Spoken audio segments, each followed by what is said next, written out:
Carlos Bravo Marrero, Charlie Mucharrima, como nombre artístico, rapero hace mucho tiempo. Alrededor del año 97, 98, creo que fue en el verano del 97. Yo salía de pre y tuve la oportunidad, me invitaron los socios del barrio. Oye, parece que va a haber un evento ahí en la Casa de Cultura de Plaza. Y se hizo un festival que se llamó el Rap Plaza. Y me empadé ahí por primera vez con piquetes como SBS, Grandes Ligas, Amenaza, Irá.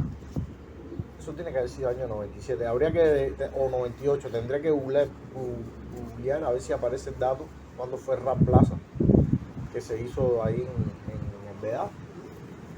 Y esa fue la primera vez que yo voy a explotar el rap, el rap, porque la cultura hip hop es más grande que únicamente el rap. Tiene más elementos, incorpora más cosas. Pero explotar el rap así delante de mi cara ahí en el teatro que tiene la Casa de Cultura de Plaza y también una tarima que se montó en el patio ahí de ese lugar. Y obviamente viendo la efervescencia que tenía, la cantidad de gente que arrastraba, ¿no? El clic que hizo con la juventud en ese momento. Chicos, yo me quedé ahí impregnado, enganchado,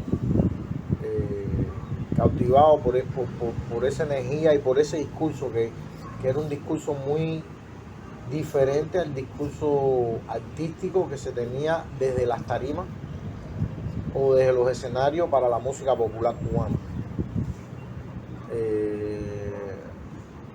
Eran los tiempos de Médico de la salsa a todo su esplendor, eran los tiempos de la charanga maricusa, quítate el disfraz, y el rap venía proponiendo, o esos grupos que yo conocí en ese momento venían proponiendo un discurso con una carga social, con una carga política, obviamente muy marcada, muy fuerte, y que a mí la verdad me interesó muchísimo porque sentí que estaban hablando de cosas que por lo general no se hablan o porque por lo general no se tocan tan de frente y tan real como las toca el rap. Porque yo creo que eso es un sello no solo de género, sino también de rap. Y aquí te va la tremendona, buena musiconga, bomba y una lírica cabrona que asoma, retona, revitaliza, reflexiona, repara tu mente, mira cómo enciende tu neurona, toma. Llego a Novedad, me siento en una de las esquinas ahí cerca de la casa, en 26 y 32, y nos sentamos ahí a jugar dominó y conozco un socio de La Ceiba que se llama Neighbor, que vino a visitar a un amigo que tenía una novia ahí en Novedad. Y me lo presentan y el socio le gustaba el rap igual que yo. Hoy por hoy Neighbor es uno de los realizadores de videos más buenos que tiene probablemente todo el sur de la Florida, y aún sigue haciendo música, cosa que me alegra muchísimo. Y armamos el primer piquete que hice o que hicimos, se llamó Homeboy. Y estuvimos casi hasta el 2000 estuvimos haciendo cosas, participamos en los primeros festivales de rap, festivales nacionales que se hizo en Alamar, que para nosotros, yo sentí explotar también delante de mí, así en cuerpo y en toda su extensión, el rap en Alamar, que es realmente la ciudad que más acogió esa cultura y esa música. Sobre todo la efervescencia que hubo en muchas agrupaciones se hicieron en ese momento, y yo vi pasar delante de mí los festivales nacionales de rap ahí en el Anfiteatro La Mar. Para la juventud en ese momento, la apertura del turismo, la tendencia de dólares, se cayó el campo socialista, ¿sabes? Había una amalgama de cosas que estaban pasando ahí. El rap tenía un discurso sobre eso, que un discurso no solo desde lo social, desde lo cultural y obviamente desde lo político, porque como quiera que sea siempre tiene que ver, pero era una forma muy directa de hablar las cosas donde en la música popular se era bastante condescendiente o bastante ligero a la hora de tocar esos temas. Ese primer arranque de la verdad muy lleno de esa euforia, de esas ganas de decir y de hacer, difíciles porque estamos hablando de lo que más con los grupos que más tenían,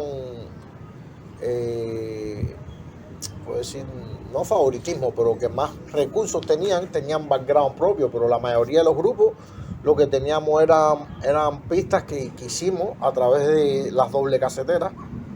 Te llegaban gente que grababa música de las emisoras, ponían la FM, grababan la canción, y esa canción, el final, en la doble casetera B, ponían a grabar y empataban, corrían para atrás y volvían a empatar y empataban hasta que hacían el background.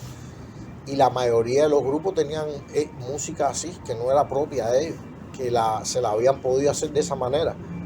Tener Windows 95, una computadora y tener un background propio porque te lo hiciste en el ASIC Pro, eso era un lujo, man. Y vivir toda esa etapa, la verdad, toda esa carencia nos dio la oportunidad de superarnos mucho. Y después cuando las cosas se fueron allanando medianamente, ¿no? Porque todavía la cosa está bien peleaguda en muchos sentidos, nos dio la oportunidad de incorporar muchas herramientas a la hora de hacer una propuesta en escena que valiera la pena. Con más rimas que irritan tu siena, rato derrito, ritmitos y recupero, rehenes, recaudo, reparo, repongo, rapero, retienes, derramo, racimos, genrito, así que recojan y remen, marre. Casi que al momento nos dimos cuenta que nos gustaba un estilo de rapear muy específico que es el doble tempo. Tuve la oportunidad después de que nos llegó música de grupos, porque yo te voy a decir la verdad, cuando uno está, si vamos a hablar de los inicios, uno tiene que tener claro que lo mejor que te puede pasar en los inicios es tener buenos referentes. Cuando uno tiene buenos referentes, allana mucho y corta mucho camino. Después de artistas consagrados como Mario Guerra me dicen, man, los referentes son vitales, porque te ayudan a depurar muchas cosas que sin haber tenido esa referencia o ese tipo de referencia tan acertada, todavía estuvieras depurando cosas que ya en la actualidad ya te hubiese podido limar, ¿no? Y ciertamente cuando se habla de los inicios, yo creo que eso fue un paso a favor que tuvimos. Hicimos clic con una forma de rapear casi que al instante, y buscamos esos referentes, obviamente norteamericanos, man. El rap empieza por Estados Unidos, no puedes pretender querer aprender de rumba y no empezar por Cuba. No puedes pretender querer aprender de songo y no empezar por Cuba. Si quieres aprender de rap, obviamente tienes que empezar por Estados Unidos y por la cultura norteamericana o afro-norteamericana, ¿no? Obviamente no sabíamos nada de inglés, yo todavía sigo sin saber inglés, o algunas palabras y tal, pero no importa, lo que realmente es universal en el rap es el delivery y el flow y la métrica, con la forma en que tú los encajas arriba de la percusión y del background, ¿no? O del ritmo. Y a pesar de que no dominábamos lo que decía, sí nos fijábamos mucho en la forma en que lo decían, en el tiempo en que lo decían. A veces se crea como una cierta jerigonza, ¿no? Uno no se sabe las palabras, pero las tararea.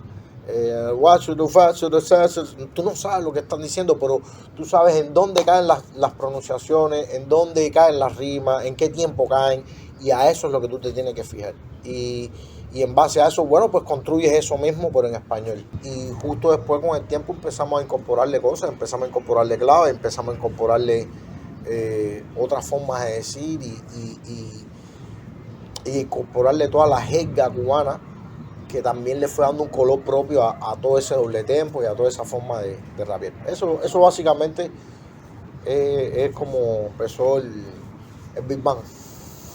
Tenía un vecino que, que también iba a jugar ahí a la cancha de baloncesto.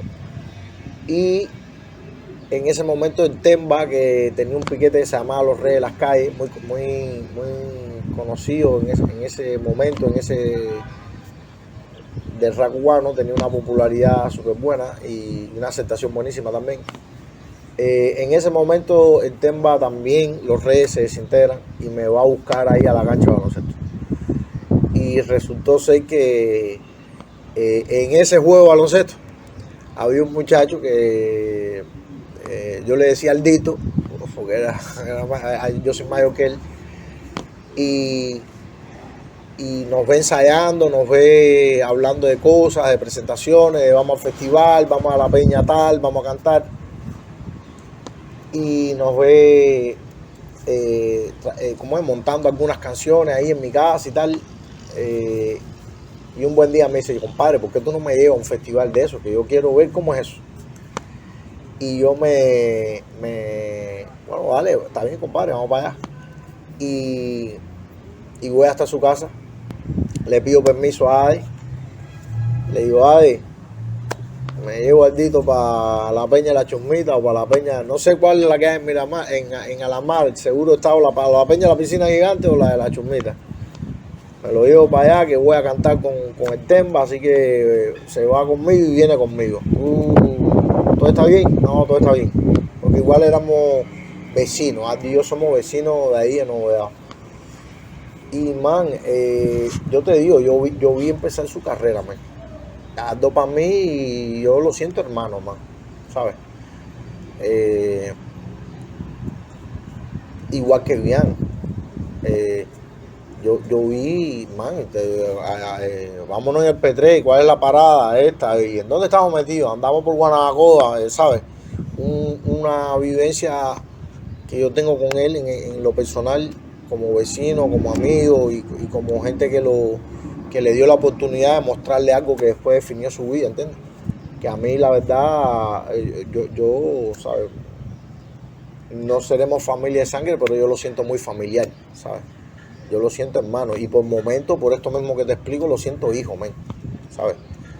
Me da, además lo dio para bien, me da tremendo orgullo haber sido la persona que le muestra lo que tanto después él supo defender, porque yo no te estoy diciendo que él me debe nada, yo lo que te estoy diciendo es que tuve la oportunidad de ser esa persona para él.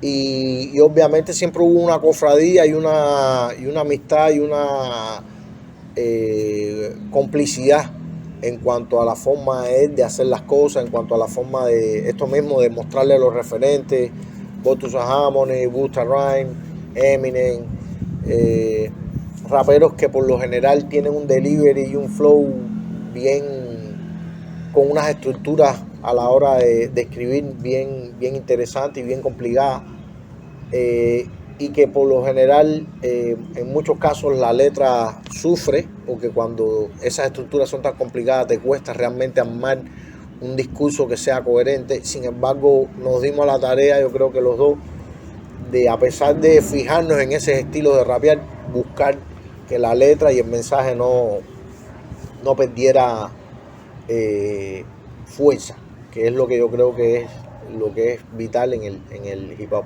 en el rap. Y en ese sentido uno siente que ha sido una retroalimentación constante, ¿no? Ellos quizás aprendieron cosas que ya yo sabía, después por el camino hicieron cosas geniales, porque tienen un talento enorme y yo aprendí de eso. Yo por momentos pensaba que, bueno, hicimos 2 canciones, coño, estamos bien, sobrecumplimos el plan, por decirlo de alguna manera, ¿no? Y ellos, yo los veía con un hambre, vamos a hacer, vamos a hacer, vamos a hacer, vamos a sacar, vamos a sacar, vamos a sacar, vamos a sacar. Y eso yo no lo tenía incorporado. Yo pensaba que, bueno, hoy hacemos una canción, después la cantamos 2, 3 semanas, 2, 3 peñas, después sacamos otra. O sea, yo siento que siempre ha habido una retroalimentación entre esa generación de raperos y uno.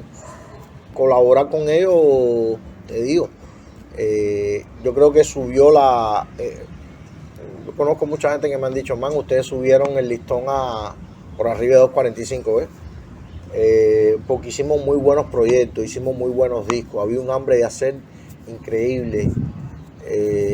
Yo en mi caso empecé colaborando con ellos en un disco que se llama Definiflow, que lo hicieron con un DJ español muy bueno, con DJ Fiu. Y después se surgieron empezaron a surgirse ideas. Después colaboré en el disco, nos achicharraron, hice el featuring de H1N1 en esta misma calle que está aquí al lado de nosotros, 26, la avenida 26. Después se vino el disco Desacato. Y después se vino otro trabajo súper interesantísimo como el proyecto La Tribu Mocoya, donde ese piquete, esa cepa inicial de Bian, Aldo, Silvito y yo, la abrimos a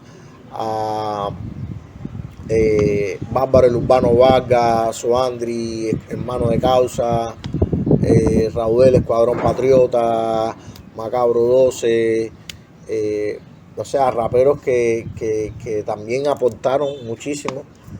Y todo ese trabajo, la verdad, no solo, yo, en mi modesta opinión, no solo subió la parada desde lo artístico y desde lo raperístico, como quiero decir a veces, o como se me ocurre decir a veces, pero le dio ciertamente de mano de esa generación una exposición no solo adentro de Cuba, sino fuera de Cuba, que son de las cosas que yo creo que hacen la diferencia, ¿no?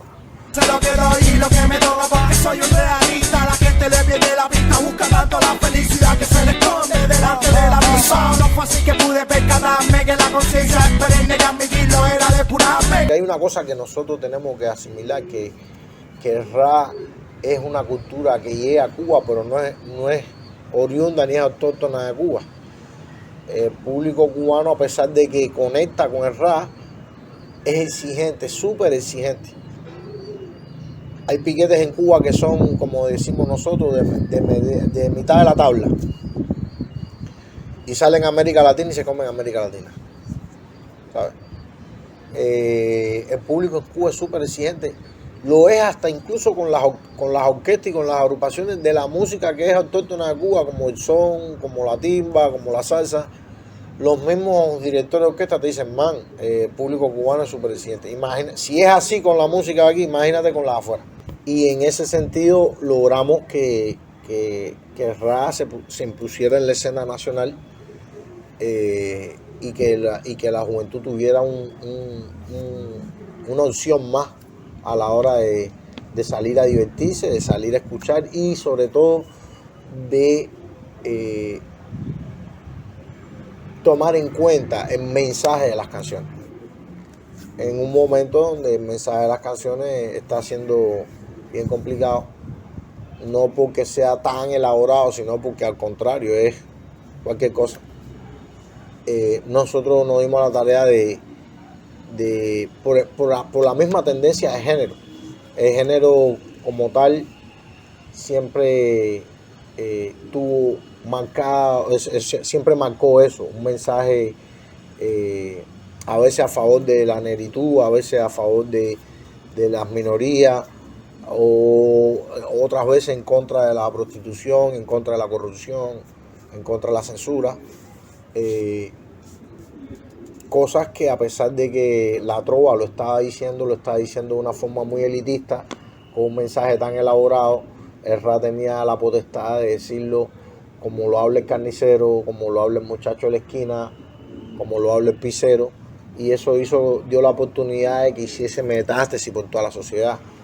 Además de eso, lo puedes armonizar, le puedes poner buenas estructuras, a la hora de componer, buenas rimas que lo hacen parecer vistoso y armónico. Entonces tuvieron que aceptar que esto se trata de un arte, más allá de si viene de donde viene o lo que sea. Nosotros, como lo estamos haciendo nosotros en Cuba, vale la pena.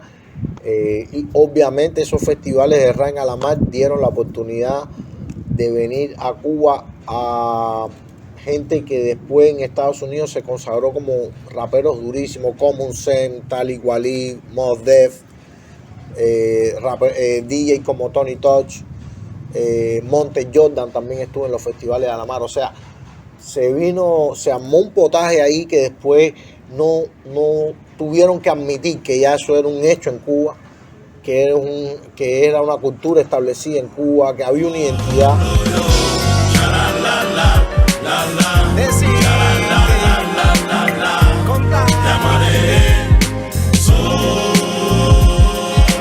Algunos secretos de mi parte te diré. Tengo un proyecto nuevo que se llama Charlie Mucha Rima y los Nietzsche. Son los nietos de la Cabo. Tienen un color muy afro en la voz, muy de rumba, muy de timba. Y hemos intentado incorporarle eso al beat y además a ese beat también hacerlo acompañar de músicos, de instrumentistas, no con el ánimo de diluir el rap, siempre lo digo de esa manera, sino con el ánimo de hacerlo crecer. Cuando ya tú llevas tiempo en el género, te das cuenta cuáles son las cosas que son esencia, cuáles son las cosas que se pueden cambiar para bien sin perder esa esencia. Yo creo que la evolución va en ese sentido, ¿no? Yo no necesariamente hago canciones donde llego a una conclusión. A ver, las conclusiones pueden ser certeras o pueden que no. Sobre todo la sociedad cubana lleva muchos años en la zozobra, man. ¿Cuándo se arregla esto? ¿Cuándo es que se arreglan los baches? ¿Para cuándo el transporte público? Los apagones, ¿cuándo se acaban, man? O sea, la sociedad cubana lleva tanto tiempo en la zozobra, man, que a veces de terminar o dar conclusiones no es lo más aceptado. A veces lo que es más aceptado es empatizar con la situación, dar tu modesta opinión, tratar de fotografiar el contexto en donde esa canción se está realizando, ¿sabes? Yo de eso es lo que trato que ocurra en mis canciones. No trato de llegar a conclusiones. Obviamente hay cosas en donde puedo tomar decisión y dar conclusiones y dar mi forma de pensar, porque de eso se trata. Pero desde los años 90 estamos intentando dar un mensaje que la gente, primero que se asuma que viene de la calle, del cubano promedio, no de una élite, sino del cubano de a pie, como se suele decir, que viene sobre todo de ese estrato y que intenta empatizar y conectar con toda persona que está sufriendo o que está viviendo una situación similar. Yo creo que esa es la piedra angular por donde deben intentar pasar todas las canciones. Obviamente tenemos obstáculos y situaciones donde nos van a hacer sentir una vez más que el establishment, que las instituciones no están de acuerdo en la forma en que decimos las cosas o en la forma en que abordamos ciertas temáticas, pero no está de mano de las instituciones ni del establishment decir ni dictar la forma de rapear, ni la forma de abordar los problemas, ni la forma directa en la que se habla de la realidad cubana. Está de mano de los raperos, está de mano de la gente que ha defendido el género por mucho tiempo. Y a pesar de que podamos tener choques, tropechoques, repechoques y tal, cuando tú asumes esto con la seriedad, con las ganas, con la pasión que llevas, al final la gente te reconoce y reconoce tu trabajo. Nadie te lo compara, vine a decirte en la cara que yo pensé que era un artista, caripel y contenido, tú como las chicas de revista, de las que nunca había tenido ninguna en la lista. el corrientazo y amor a primera vista. Dentro de Cuba se sigue haciendo y se hace una música. Tú sabes, Cuba es un eterno manantial. Tú levantas una piedra, y ahorita te lo iba comentando, tú levantas una piedra y abajo hay 3 campeones mundiales de boxeo, 5 músicos de primera y 3 bailarines, ¿sabes? Cuba es un manantial en cuanto a lo cultural. Pero el éxodo ha sido tan grande que afuera de Cuba se está haciendo tanta o mejor música. Y digo mejor no por decirlo a lo loco, sino porque se está haciendo música con un soporte y con una infraestructura mucho mejor elaborada que la que se puede estar haciendo aquí. Para nadie es un secreto que monetizar las redes desde adentro de Cuba es una odisea.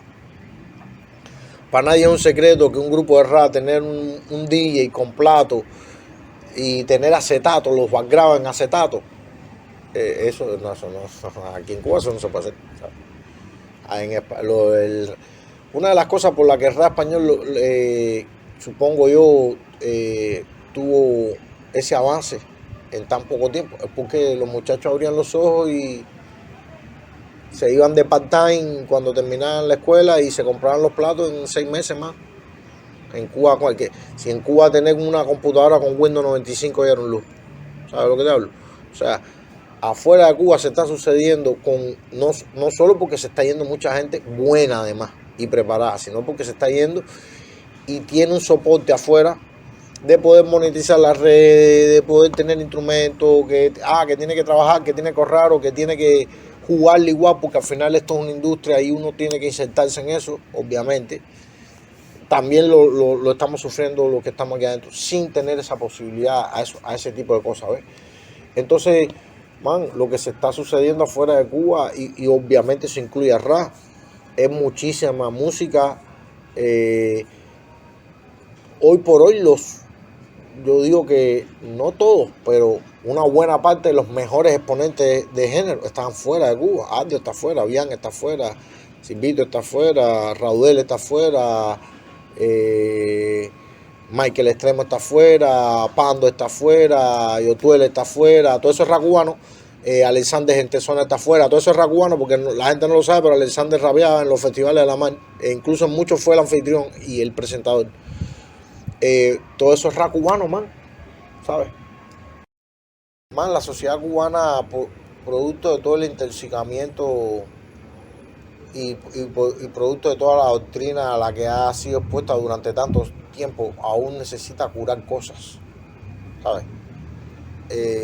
Hay una ruptura muy grande en muchos sentidos. Por momentos hay una parte de esa diáspora, ese exilio que se radicaliza con toda su razón, porque han sufrido represión, porque le han quitado, porque le han estafado, porque le han matado gente, ¿sabes? Pero en algún momento, hay que acabar de entender que hoy por hoy casi que es mitad por mitad. Hay mucha gente que dice que lo que hay en Cuba son 8 millones. En Cuba ya habían 3 millones afuera de siempre. Y si antes habían 8, si antes habían 11 y ahora hay 9 o 8, esos números se van equilibrando tanto, o sea, casi que no será exactamente, pero hay una buena proporción entre los adentro y los afuera, ¿sabes? En algún momento eso se va a tener que entrar en sintonía, y hacer la diferencia, ¿sabes? Porque obviamente Cuba hoy por hoy vive gracias a esa diáspora. Cuba hoy no vive de lo que se produce en Cuba. Cuba hoy vive de las remesas. El turismo, no hay turismo. Los dólares que entran a Cuba es de las remesas, de los paquetes, de los combos, la recarga, lo que sea. En algún momento esas dos orillas se van a poner de acuerdo, se van a poner de acuerdo, porque son mayoría. Yo creo que eso es un proceso al cual rap cubano también le va a pasar. En algún momento esos grandes exponentes que están en la de allá entrarán en match con los que hemos quedado en la de acá, o con nuevos que vienen saliendo también, porque nadie quita y nadie niega que también se vienen nuevos agrupaciones y nuevos cantantes y exponentes, ¿sabes? En algún momento eso entra en sintonía, man. Va a entrar en sintonía. Eso te lo aseguro yo. Porque hay cosas y situaciones que no esperan porque entonces entienda el del cuño, el del papel, que no lo he entendido hace 60 años, ¿sabes? Hay situaciones que van a sobrepasar eso, ¿sabes? Vas a aparecer tú con tu abanico tratando de parar un tsunami. No, man, no funciona así, ¿sabes? Y obviamente por la misma cofradía que hubo cuando estuvo aquí, cuando toda esa generación estuvo dentro, por la misma cofradía que ha seguido en el tiempo a la hora de escribir, de abordar cosas, en algún momento eso se va a sincronizar, ¿sabes? De una forma u otra. Yo creo que para bien, yo creo que para darle más fuerza a lo que está sucediéndose adentro de Cuba con el rap.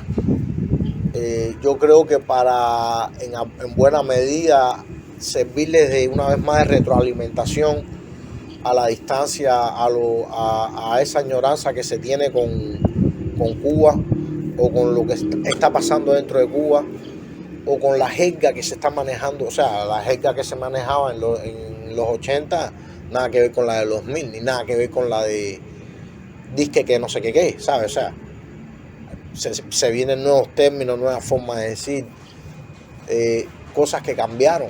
En Micha también fue rapero, Jojito de los Cuatro también fue y es, ¿sabes? Eso por la parte más comercial de la música urbana.